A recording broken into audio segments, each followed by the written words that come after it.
Hello, and welcome to episode 58 of Public Interest Podcast. Your host, Jordan Cooper, where we interview politicians, activists, advocates, and others who seek to improve the state of the world. We're here today with Trimmel Gomes, host of Rotunda podcast and media personality, a reporter with a lot of experience doing political reporting in the state of Florida. How are you doing today, Trimmel? I am doing very well. So glad to be here. I'm excited. Thank you. We're glad to have you. So the first question I'd like to ask you is, what are you currently doing, or what have you ever done to advance the public interest, and why? Well, informing the public. I was formerly a full-time journalist working for public radio, filed many stories for NPR, and even worked for PBS and some freelance work for them. After switching into the private sector in PR, I just couldn't stay away from broadcasting. So I, like you, started a podcast to keep the conversation going and having a space for people to have important discussions. So I call my podcast the Rotunda, which is like a gathering place in many capitals. So that's what I'm doing now, and that's what I feel like I'm doing to impart change and have a nice little dialogue going with the future of our state, our country, and everything all around. Interesting. So what originally drove you to journalism? What interested you in politics and in current events and news, but moreover, just in journalism in general? What is it about telling a story that really gets you going? Well, what drew me to politics, that's kind of interesting because it has evolved out of curiosity. Basically, like I did not really plan on becoming a journalist. I wanted to become a pilot, but becoming a pilot had a lot of upfront costs. You had to shell out a lot of money to go to pilot school or go to Embry-Riddle. It was just so expensive. So the next best thing was to go to school the traditional way, take out loans, and I found interest in journalism by just volunteering at my local public radio station in Fort Pierce, Florida. As a student body president at my community college then, it came with an opportunity to just record an ad for a local commercial. And from there, I was just hooked, and I just wanted to continue. Interesting. So you had an interest in being a pilot in an airplane, and it wasn't financially feasible, so you ended up doing some volunteer work on a radio show, and that ended up working out for you and setting the course of your career. Is that basically what happened? Exactly.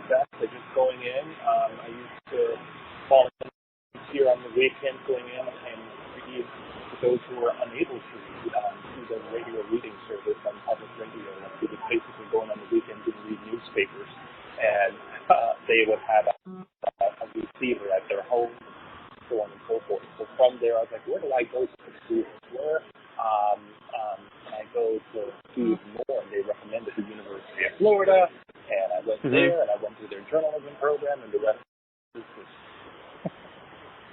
Okay, so you really developed an interest in journalism, but you said you even tried your hand at for-profit public relations consulting, and that wasn't for you. What is it about getting in front of an actual audience, instead of being motivated by the dollar, I guess in theory being motivated by a desire to create an informed public? What is it that drove you to do that? Well, actually, I still do PR. I'm sort of like, I'm straddling the fence in many ways. I teach journalism. Writing for media is the course that I'm an adjunct professor at the university. So just the same way I straddle the fence, even the course is straddling the fence, because I teach writing across all genres, from even film, documentaries, to public service announcements, traditional news, scripts, so on and so forth. So I also do PR. I have Gomes Media Strategies, my own consultancy, where on the side I help people tell their stories and get their news, their stories out to the public. So I do many things, and I try to keep it all in sync, and so far it's working out nicely. So how did you originally get the idea to kind of diverge away from traditional media, such as radio and television and print media, and enter into the wonderful and wild new world of podcasting? How did you get that idea?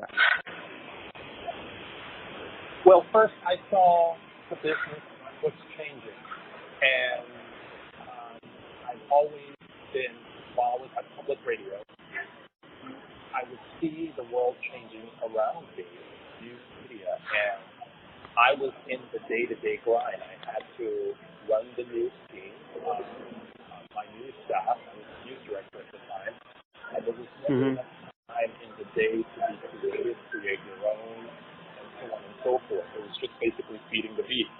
You're on to the next story, the next project. So when I branched out on my own, it did give me, even though I became even extra busy, it did give me an opportunity to be more creative and sort of build my own radio station. So I was giving myself the ability to be part of the change.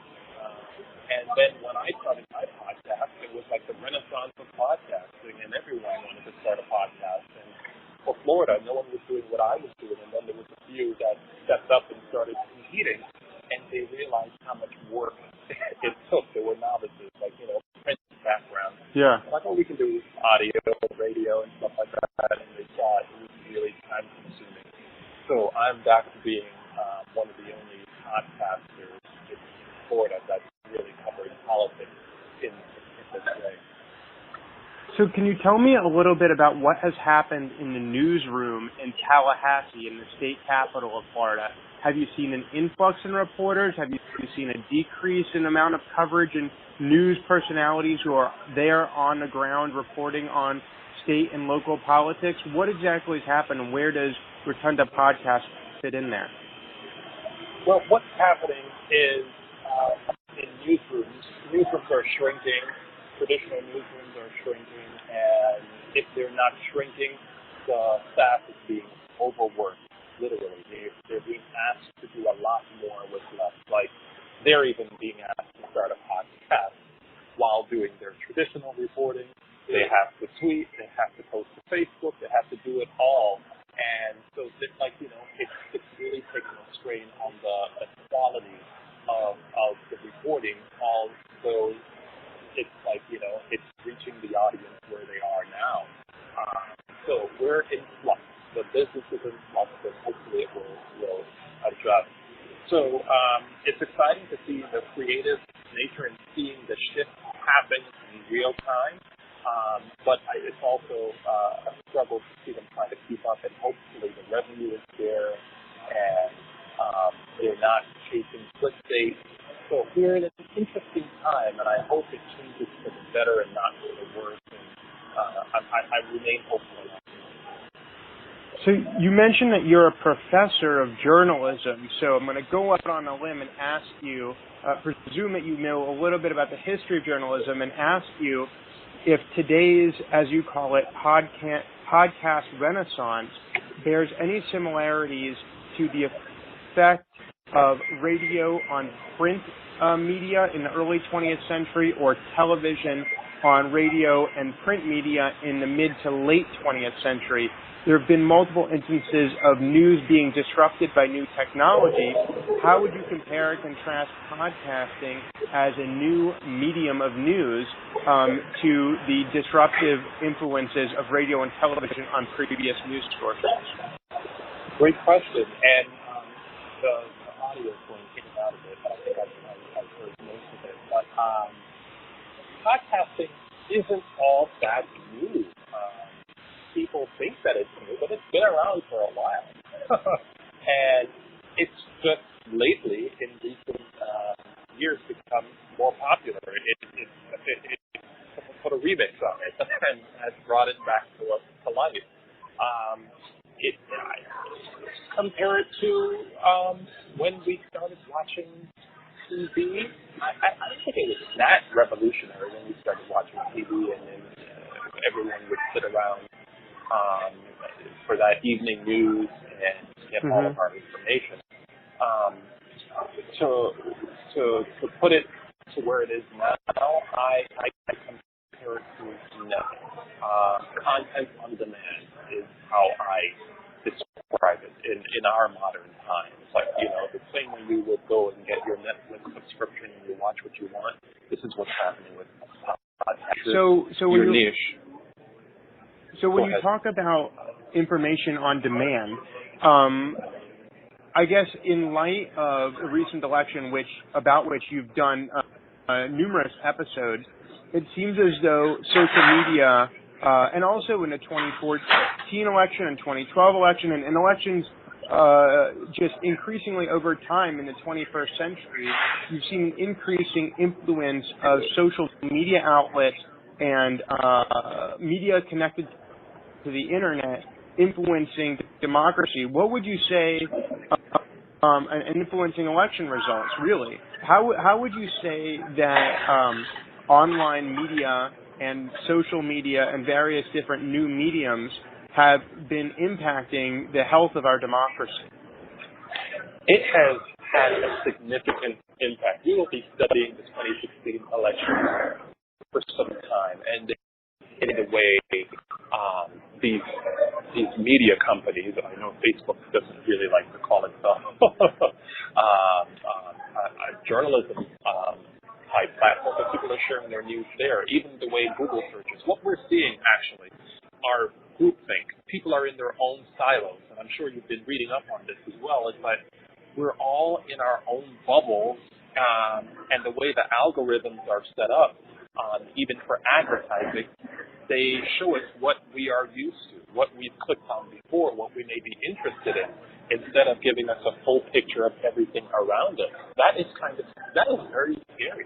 To know that we're only seeing a certain amount of things. I always complain with my Facebook algorithm, like I'm only seeing 10 people every day, and when I just so happen to go on a friend's Facebook page randomly, and I'm like, oh, look at all of this information that I would have gladly interacted with you on, but Facebook isn't showing it to me. That is scary to see.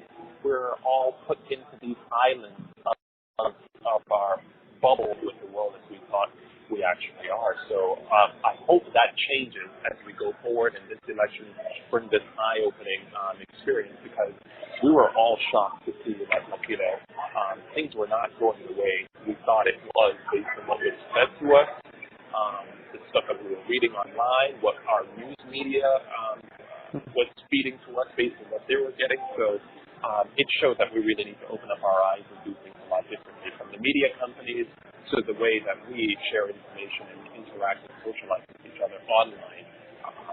So I'd like to ask about the difference between active and passive media information consumption.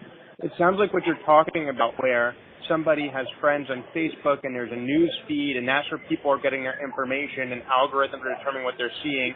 That's kind of a sort of passive information consumption, similarly to how individuals may have found turning on the 6 o'clock news in 1972 and sitting down listening to whatever was being fed into their living room, as opposed to active news consumption, which is I will actively go to the New York Times or the Florida newspaper or the British Broadcasting Corporation or the LA Times, or I will go to certain local political blogs and news sources, right? So instead of actively consuming news, which is now more possible probably than ever before from around the world, you're saying that there's a general trend to have passive information consumption, and in that sense, for becoming more siloed. Would you reflect on that hypothesis and let me know if you think that it's on the mark, or if not, what you think is the reality? Sure, I'll try. And again, the audio is going in and out of it, but I think about just what you were asking, and between active and passive consumption. What I think needs to happen with regard to the passive, that's what's coming to us and what we're seeing already without us actually pursuing. We need to do more active pursuing of news and information, going outside of our comfort like like I mentioned earlier, we're being fed to what we've gone through previously. We need to look beyond our friend circles that are being shoved in our face and see what our neighbors are saying that don't necessarily agree with us. We have to force ourselves to go beyond the extra mile to get that other view because we're locked into a digital bubble that we need to break out of. And we can't expect someone else to do it for us. We can't wait for the media companies to change what they're doing because they're driven by profit and they'll continue to make money the best way they know how. So it's upon us individually, just the same way that I tell my students to always check multiple sources. We have to be more active, proactive in going outside our comfort zone. This is why I love to travel too. Going outside of America, going to different cultures and all that stuff. It's a shame that now we have to aggressively do so because we're not really realizing that we're not seeing everything that we think we're seeing. I think people will be shocked to know that we are on a digital island as opposed to being open to the world and the World Wide Web is supposed to be working. That's really an interesting and beautiful metaphor or analogy in this case, actually, that you say what the information age is really giving us over the internet is an opportunity to travel around the globe and expand our minds. But we really must get our passport and purchase our airfare, and it's not going to be easy and it's not going to be comfortable. But never before has there been so many opportunities to travel the world so easily, efficiently, and cost effectively. But on the other hand, if you're not willing to get out there and really make the effort to travel and open up your mind and go into places that make you uncomfortable, you're actually going to be less well served than you would have been prior to the information age when things were more comprehensively fed to you. That's quite a beautiful analogy that you present there, Trimmel. Oh yes, thank you. And it's really we have to push ourselves to make sure the world is working the way we think it is. I think we all place and think that we're more worldly, we're more connected with. Surely we can get in touch with people faster and easier, and the information is at a reach. But when it comes to that passive consumption, we're only being served what we are accustomed to.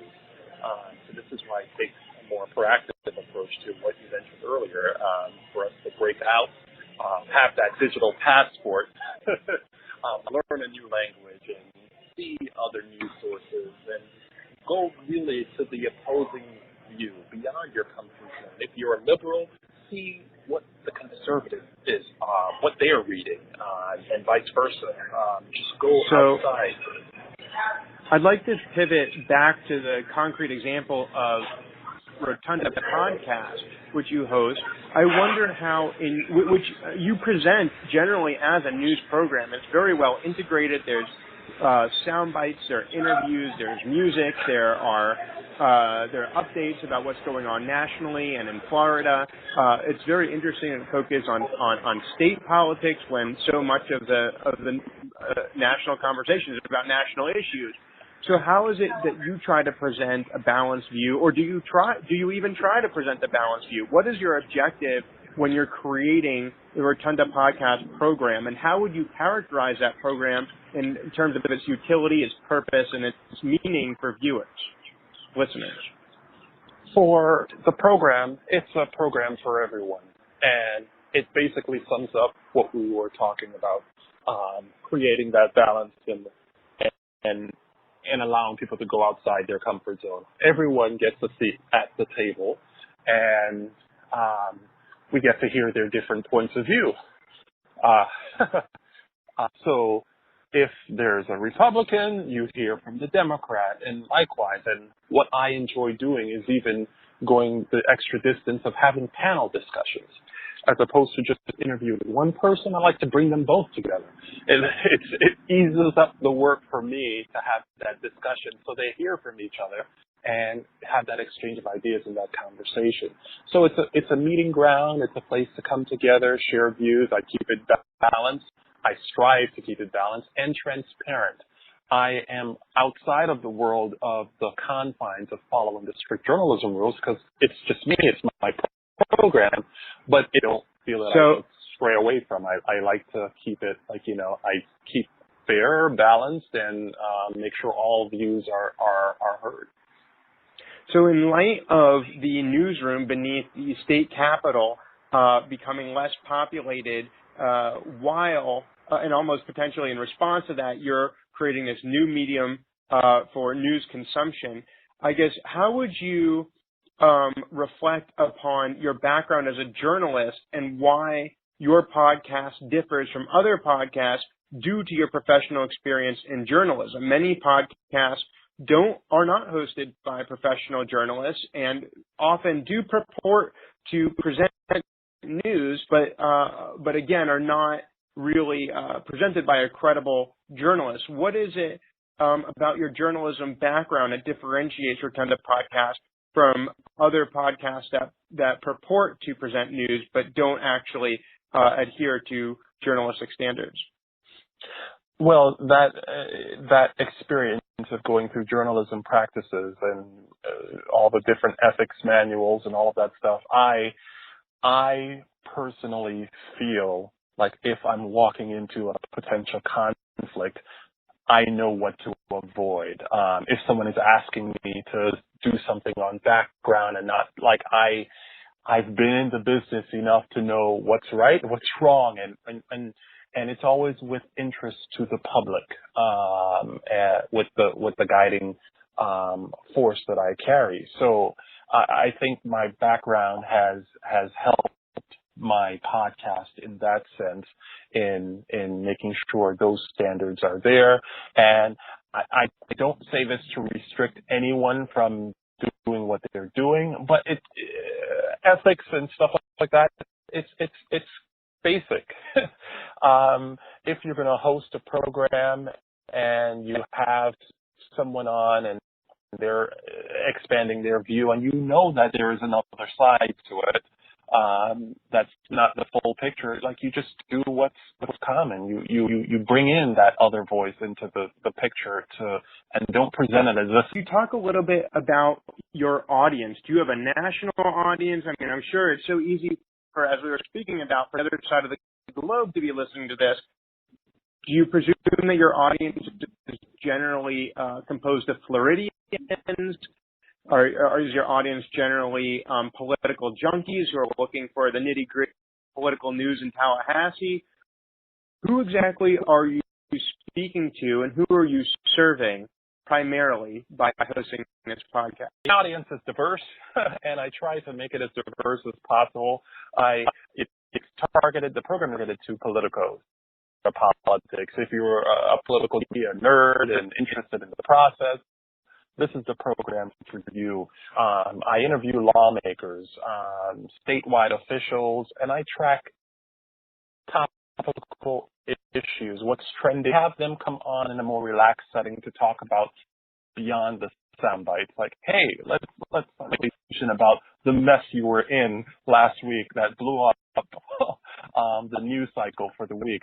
Well, thank you so much for joining us. This is Trimmel Gomes, who is hosting a Rotunda podcast and speaks about his interest in providing a public service by providing multifaceted view to the public of local politics to supplement declining local news coverage of politics.